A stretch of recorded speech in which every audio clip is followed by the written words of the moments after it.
SIP शुरू करनी है, लेकिन थोड़ी सी कंफ्यूजन हो रही है कि कहाँ से शुरू करें। बैंक वाले बोलते हैं बैंक से शुरू करो, ऐप वाले बोलते हैं ऐप से शुरू करो, और एजेंट बोलते हैं कि एजेंट से शुरू करो। लेकिन हमें समझ नहीं आता कि हम एसआईपी शुरू कहाँ से करें। मन में डर होता है कि पहली बार शुरू कर रहे हैं, कहीं गलत जगह फंस ना जाए, कहीं गलत जगह हमारा पैसा खराब ना हो जाए।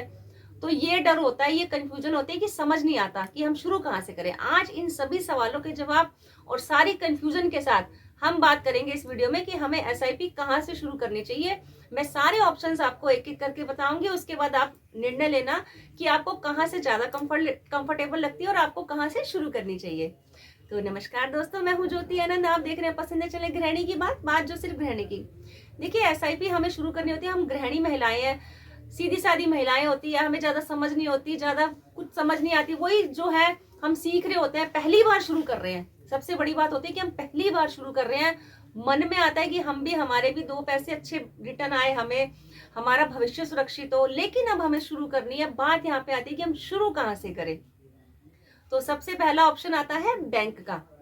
देखिए, बैंक से भी आप शुरू कर सकते हैं। बैंक में हमारा जहाँ पे सेविंग अकाउंट होता है ना, हम लोगों को लगता है कि जिस बैंक में हमारा सेविंग अकाउंट खुला है हम वहीं से शुरू कर ले। क्यों?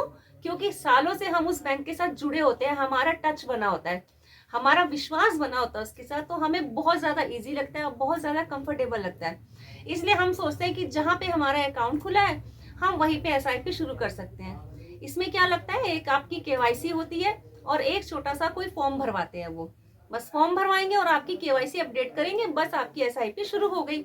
इसमें आपके जो प्लस पॉइंट ये होते हैं कि आप आमने सामने बैंक वालों से बात कर सकते हैं। कुछ पूछना हो, कुछ आपके मन में सवाल हो, आप उनसे फेस टू फेस पूछ सकते हैं। और तो और वो आपको एसआईपी गैप के बारे में समझा सकते हैं। लेकिन हर म्यूचुअल फंड के ऑप्शंस बैंक में अवेलेबल हो ये जरूरी नहीं होता है। और तो और वहां पे कभी कभी प्रोसेस टाइम ले सकता है। जैसे कई बार होता है ना कि हम बैंक में जाते हैं तो वहां पे कई बार नेटवर्क इशू आ जाता है, तो हमें कई बार चक्कर काटने पड़ते हैं बैंक के। तो कई बार ऐसा होता है कि प्रोसेस काफी टाइम ले सकता है, नेटवर्क इशू आ सकता है। और तो और हर ऑप्शंस वहां पे अवेलेबल नहीं होते हैं, जिसके बारे में हमें थोड़ी सी दिक्कत होती है। तो बैंक में ये होता है कि हमें बैंक में ना बार बार चक्कर काटने पड़ते हैं, घर से बाहर तो निकलना पड़ेगा। अब अगला ऑप्शन लेते हैं कि हम क्या मोबाइल ऐप से भी एसआईपी शुरू कर सकते हैं। जी हाँ, बिल्कुल कर सकते हैं। आजकल बहुत सारी फोन में मोबाइल ऐप्स है जिसमें म्यूचुअल फंड के जरिए हम एसआईपी शुरू कर सकते हैं। हम अपनी मर्जी से चूज कर सकते हैं कि हमें कौन सी एसआईपी लेनी चाहिए, कौन सी नहीं लेनी चाहिए। जिस तरह से आप ऐप डाउनलोड करेंगे उसी में म्यूचुअल फंड का ऑप्शन आएगा, वहां पे आप एसआईपी ले सकती हैं। और तो और उसमें आप पिछले 2-3 साल का पिछला किस सिप ने जिस पे आप चूज कर रही हैं, जो आप लेना चाहती हैं, उसका रिटर्न देख सकती हैं पिछले साल 2-3 साल का, कि उसने कितना रिटर्न दिया है। उस हिसाब से आप चूज कर सकती हैं। और इसमें यह होता है कि आप दिन में 10 बार चाहे तो अपनी मोबाइल ऐप से अपना रिटर्न चेक कर सकती हैं, अपनी जो आपने एसआईपी ली है वो चेक कर सकती हैं। बल्कि बैंक में आप बार बार पूछेंगी तो हो सकता है कि बैंक वाले कभी इरिटेट भी हो जाए। यहाँ पे आपके सारा कंट्रोल जो है आपके हाथ में होगा, आपको किसी के ऊपर डिपेंड रहने की जरूरत नहीं होगी, सब कुछ आपके हाथ में होगा। और बैंक में ये होता है कि आपको अगर 500 रुपए लगाए या 1000 रुपए दिया तो उतना फिक्स हो जाएगा। मोबाइल ऐप से ये होता है कि अगर आपने इस महीने 500 की सिप ली है, बाई चांस मान लीजिए 2-4 महीने बाद आपको थोड़ा सा हाथ टाइट हो गया या फिर खुला हो गया, तो आप बढ़ा घटा भी सकते हैं अपने हिसाब से।